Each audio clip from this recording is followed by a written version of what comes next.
Presiden Ukraina Volodymyr Zelensky Rabu 25 Desember 2024 mengecam Rusia karena melakukan serangan rudal dan pesawat nirawak pada momen perayaan Hari Natal. Serangan Rusia itu dilaporkan menewaskan 1 orang dan menyebabkan pemadaman listrik yang meluas. Serangan Rusia itu dimulai pada pagi hari ketika sirine serangan udara berbunyi pada pukul 5, diikuti oleh laporan serangan rudal jelajah kaliber Rusia yang diluncurkan dari Laut Hitam.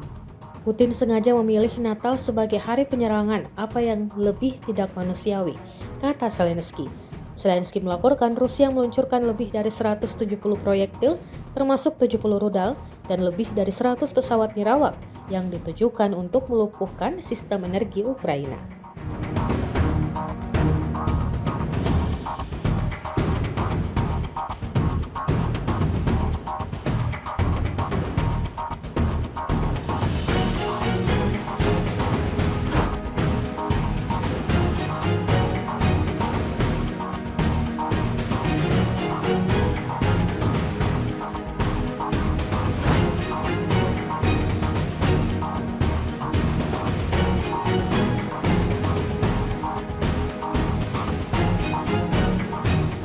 Download Tribun X sekarang, menghadirkan lokal menjadi Indonesia.